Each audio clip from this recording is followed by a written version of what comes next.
while you're on the journey, you have to disconnect from the end goal. I think every time I say I'm about to do something, people are waiting for me to fumble. I never want to be always right, because then I can't grow, I can't learn. I always want to outdo everybody else around me. I'm a very competitive person. I'm just quiet about it. You know, I use positive inspiration as opposed to like, they're like, oh man, that guy still owes me. Like, I keep a constant notepad of just ideas, play by play. I'm a naturally poised individual. You have to do something that nobody else has done, or else there's no point. That's how I see it. If that product that you have is potent enough, you will be the next big thing. Something's gonna happen. It's on. He's a Canadian rapper, singer, songwriter, record producer, and actor. His work has earned him a Grammy Award, 3 Juno Awards, and 6 BET Awards. He has the most #1 singles on the Billboard Hot Rap Songs chart. He's Drake, and here are his top 10 rules for success. I don't care about I don't want #1 spots. It's just like, you know, 4 or 5 weeks ago, there was another guy that was in the #1 spot according to the entire world. And then next week, 2 weeks from now, when somebody else does it, all these discussions about, like I said, #1s and classics, and I don't care. I just want to make good music, and I just want you to enjoy it. And as long as we have that relationship for the duration of this career, I'm good. Like, I don't need to, like, I don't, you know. And maybe that's why people say I'm there, because I disconnect from it. You know, my uncle always told me something early in my life which stuck with me, which is that while you're on the journey, you have to disconnect from the end goal. You know, because if you're just focused on some end goal, then you might get there, but it'll be hard to progress past that because you're so focused on that one destination that it's like, you know, you maybe forget everything in between, and maybe you could have done more in between.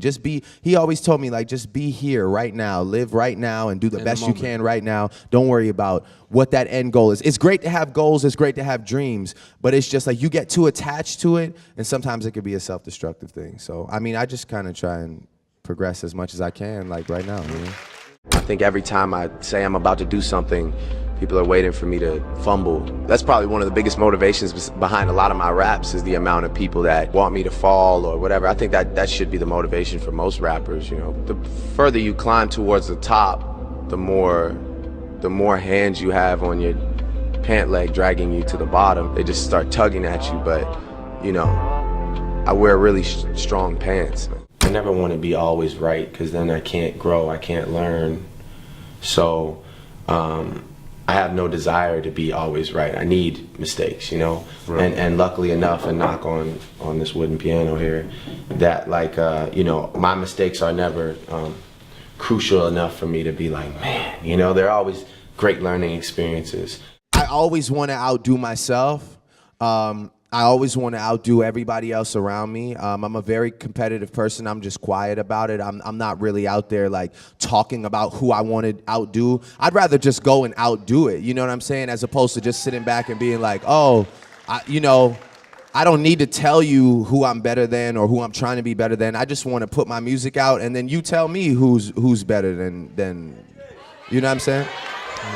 That's, I mean, yeah. I leave it up to the people, you know, yeah. and as far as like how do I get better, I push myself really hard. I mean, I have great opinions in the studio, you know, like me, myself, Hush, we all sit in the studio and sorry, me, myself, Hush, that makes no sense. Me, 40 and Hush. I need that drink whenever you guys are ready. So yeah, you know, we all sit in the studio, and I don't sacrifice, like, I try not to sacrifice any bar, you know. I mean, I'll sit there on the last 2 lines of a verse for 3-4 days if I need to, you know, just to figure out how to end it. You know, I want it to be cohesive. I always want the beginning of a verse to be strong. I always want the end to be strong. And I really, really, really spend a lot of time on bars, man. You know, luckily for me, melodies come extremely easy, you know, knock on wood, like, but they do. I mean, I that is something that naturally, like, I just get in there and it starts flowing, and by, you know, 40 minutes in, an hour in, I have pretty much the direction that I'm going in. But when it comes to raps, I spend a lot of time on it, man. I'm not gonna sit here and be like, oh, you know, that's all off the top, baby, you know what I'm saying? Like, nah, I spend a lot of time. When you're in the lab going and crafting the music, Is this somebody that you think about from your past that you're like, you know what? For every time such and such gave me a wedgie, or for every time that girl like fronted on me, I do this for that. You know, I do this for that. Nah, it's more the influential people that I know. I don't really think about the people that did negative things to me. I think about the individuals like Wayne, like Ross, like Ye, like the guys that I know. You know, if I take tonight off, I know that one of them is probably in the studio crafting something magical. You know, so I should probably stay a little longer. I should probably not go to the club. I should just, you know, work, because I know that there's somebody else working if I decide to go play. You know what I'm saying? So I just use like individuals, you know, and especially like probably one of the most influential people like in that regard obviously is Wayne, but you know as well Jay is one of those guys too. That's one guy like you can guarantee if he's going in there and rapping, it's gonna be something great. So I just use people, you know, I use positive inspiration as opposed to like they're like, oh man, that guy still owes me. Like, nah, I don't, you know, it's all good, man. I'm in a great positive headspace right now. I don't want to give anybody no problems. I don't want no problems. I just want people to like appreciate this music. So my thing is like usually when I'm in my phone, you know, it's because you said something or you said something or someone said something that's prompted me to be like, oh, I got to write that down. It doesn't even have to rhyme, you know, right away. It doesn't have to be, you know, a thought. You know, it doesn't have to be a bar. It just can be like something you said. Like even like I think the last thing I wrote down was like someone last night was like, man, I feel like I've become a recluse. And I was like, man, recluse, that's such a great word. I love that word. And I just write down like use the word recluse, you know, somewhere. So if you hear recluse in the rap, it's because someone said it. Someone said it. Right. So it's just like those type of things. I mean, I keep a constant notepad of just ideas, play by play. If you read through that notepad, you can really see where my mind is at, where my life is at. But no one is allowed to read through that notepad. I made a commitment very early on to just be myself, you know, and what really bothers me the most is the fact that, you know, sometimes I feel like I don't get enough credit or I'm not making a big enough impact because I'm not enough of a loose cannon, you know, in situations like this where we're doing a one-on-one interview or, you know, that people just want me to go off more and lose my composure, and then that way, you know, I guess maybe I would be like cooler, make more headlines or be more iconic, but that's not me, you know. I'm a naturally poised individual. I don't want to just come out, you know, making mistakes and having to be like, oh man. That's the thing, right? Like you said, you know, a lot of artists just have MySpace and just have, you know, a couple songs and don't have a website, don't have marketing, don't have anything. And then they get disappointed when they only sell like 70 records, you know, and it's like, you gotta understand that this is about marketing. Like this whole thing is about marketing. It's about your image. It's about your story. You gotta be appealing to people. And if you're gonna release a record in Canada, you have to do something that nobody else has done, or else there's no point. That's how I see it.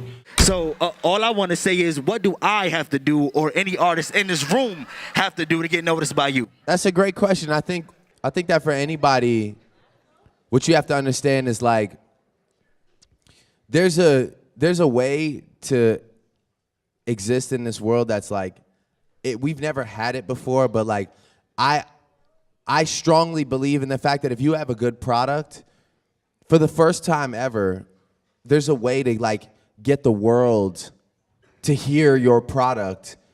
And if it's good, you will see the results from it. You understand what I'm saying? Like there's people that, you know, artists will drop a mixtape, and if that mixtape picks up, you know, whether it's like House of Balloons or Party Next Door, like he'll get like, I remember seeing when House of Balloons dropped, I remember people being like, yo, I'm in the Netherlands right now listening to House of Balloons. It's like, what? Like, you know, we have such a platform to access the entire world. And my biggest thing to you, your question was, how do you, like, I guess, catch the attention? It's just about finding your own moment, you know, and having the music be great, as cliche as that sounds, but it's just like, man, you know, there's not a lot of great music to choose from. So when somebody is great, the world will let you know. Trust me. It doesn't take me. It doesn't take this guy. The world will let you know. All you have to do is put it out there. And there are people who scour the internet every day looking for the next big thing. And I promise you, if that product that you have is potent enough, you will be the next big thing. And I feel like that's it, you know? Gentlemen, the movie is testing through the roof. We're gonna have ourselves a hit, right? I just want to say, it's all thanks to this guy, man. I love working with you, man, straight up. You know, when we started this movie, you and I were co-stars. Now you're my brother. All we need now is a title. Okay. Well, I mean, best to keep it simple, no? It's like Drake and Blake. Yeah, the people in it, we could call it. Maybe, but I also like Blake and Drake. Yeah. Blake and Drake. Yeah. Do we love Blake and Drake though? Or do we like genuinely love Drake and Blake, like right when you hear it? Why don't we just take the beginning of my name and the end of your name and just Blake, bam, Blake, bam, done. Blake, bam, bam, bam, bam, bam. Just comes right together. Yeah. It just gets like, it's like hard to say, you know? It's like Blake and Drake. It's like Drake and Blake. Drake and Blake. Hey, guys, hey, you know what? Hey, we have a week to make this decision. I mean, I'm sure something will happen to make Blake change his mind. Oh, something's gonna happen. Something's gonna happen. It's on. Hey, cutie. Hey. Someone sent you a twerkogram. Okay, well, let's get to twerking then. What's up? Oh, God. Oh. Blake. Wait, I thought this was a car commercial. Just give it a tub. Slates up, please. And action. There you go. It's a great day. Everyone's happy. And look back. Look at the horizon. Look at your career. Look what you've become. Who cut his hair for this? That's what I want to know. All right, once the anesthesia kicks in, we will be removing the patient's appendix. But first, there's donuts in the kitchen, guys. What? Oh my God, you're the surgeon? Oh, I'm not the surgeon. He is.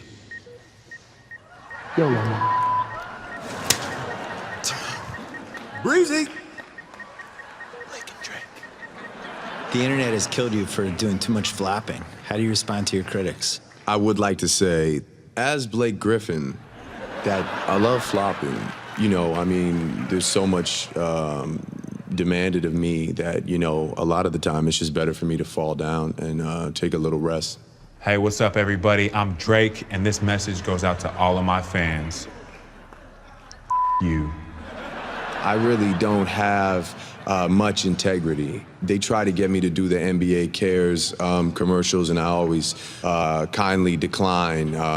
You decline the NBA Cares commercials? I'm not really. I'm just not into children. All right. Let me lay it down. This is the new sound of Drake right here.